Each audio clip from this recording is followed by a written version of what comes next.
ایک شخص روزانہ اپنے مکان کی چھت پہ کھڑا ہو جاتا ہے اور اداس نگاہوں سے ان راہوں کو دیکھتا ہے جن راہوں سے سونے محمد نے گزرنا تھا۔ اس کی بے چینیاں، اس کا اضطراب کچھ یوں تھا کہ وہ زبان حال سے کہا کرتا تھا کہ کیریاں میں کیریاں، درد و غم دی کیریاں، اڈیاں چک چک راواں ویکھاں تیریاں۔ یہ بحیرہ راہب تھا جو روزانہ مکان کی چھت پہ کھڑا ہو کے حضور کی راہیں دیکھتا تھا۔ میرے نبی کی آمد سے 1000 سال قبل یمن سے طبہ اول علماء کی جماعت کو لے کے نکلتا ہے۔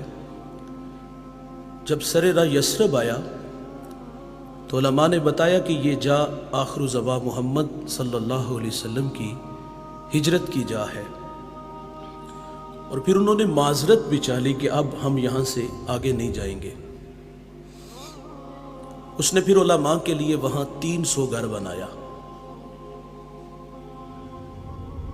اور ایک گھر اس نے حضور کے نام کا بھی بنایا۔ دوستو، جو گھر حضور کے نام کا بنا وہ بڑی عقیدت سے بنا، وہ بڑی محبت سے بنا، اور پھر وہ کسی عام شخص کے حوالے نہیں کیا گیا، بلکہ علماء کی جماعت میں جو بڑے عالم تھے شامون، وہ گھر ان کے سپرد کیا گیا۔ اور پھر احساس ذمہ داریاں طبہ کو کھینچ کے واپس یمن لے جاتی ہیں۔ گزرتے حضور کے نام ایک خط لکھا، اور اس خط کی تحریر بڑی میٹھی تھی کہ میں طبہ اول آپ پر ایمان لاتا ہوں، آپ پر اترنے والی کتاب کی تصدیق کرتا ہوں۔ حضور، میں آپ کا سب سے پہلا امتی ہوں، اور مجھے بروز حشر اپنے غلاموں میں شمار فرمائیے گا۔ خط لکھا، شامون کو دیا، اور اتنا کہہ کے گزر گیا کہ میرے پہ ایک مہربانی کرنا کہ اگر حضور میری زندگی میں تشریف لے آئیں تو مجھے ان کے آنے کی خبر دینا، اور اگر وہ میری زندگی میں تشریف نہ لا سکے تو یہ خط سنبھال لو، اس کو آگے نسلوں میں منتقل کر دینا۔ طبہ چلا گیا۔ اس شاخ کی بستی حضور کی راہوں میں ڈیرے جما کے بیٹھ جاتی ہے۔ طبہ روزانہ وہ راہیں تکتا، کہیں سے کوئی سندیسا، ہوا کا کوئی جھونکا میرے نام پیغام محبت لے آئے، اور میں خود کو کھینچ کے در حبیب تک لے چلوں۔ یاد رسول میں، ہجر رسول میں تڑپ تڑپ کے طبہ جان دے دیتا ہے۔ اس شاخ کی بستی حضور کی راہوں میں پل کے بچھائی بیٹھی ہے۔ بھائی جان، پھر 1000 سال کا طویل زمانہ بیت جاتا ہے۔ میرے نبی دنیا میں تشریف لے آتے ہیں۔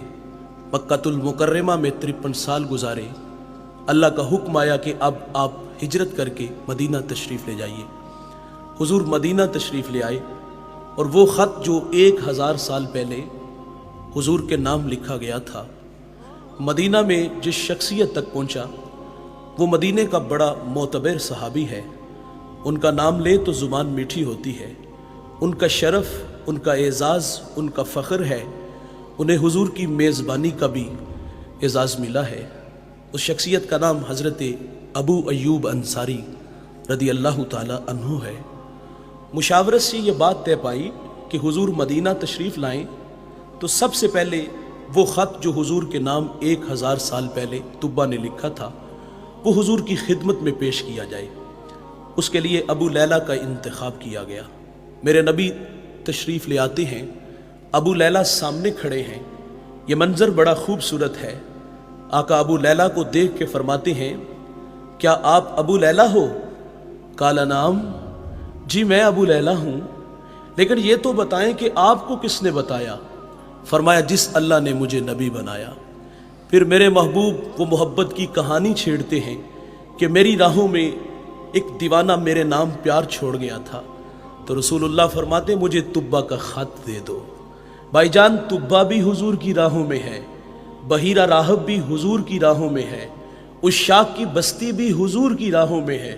اللہ کے خلیل اللہ کا گھر بنا کے کہتے ہیں، ربنا وابعث فیہم رسولا، دیکھ اللہ تیرا بابرکت گھر تعمیر ہو گیا، اب تو اس پیارے رسول کو بھیج دے۔ سوال ہے دوستو، مجھے بتائیے گا، کیا ہمیں تہجد کے وقت اٹھنا پڑا، ٹھنڈے پانی سے وضو بنانا پڑا، مصلی بچھانا پڑا، پیشانی جھکانا پڑی، منت سماجی کرنا پڑی؟ نہیں دوست، ہم سوئے تھے۔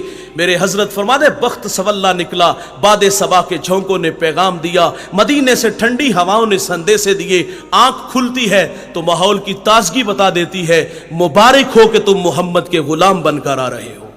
اس بات پہ ہم جتنا بھی فخر کریں وہ کم ہے۔ وہ نیازی کہا کرتے تھے نا، یہ میری خوش قسمتی میں تیرا امتی، یاد ان کی نہ بھولو نیازی کبھی، وہ کہیں امتی تو بھی کہہ یا نبی۔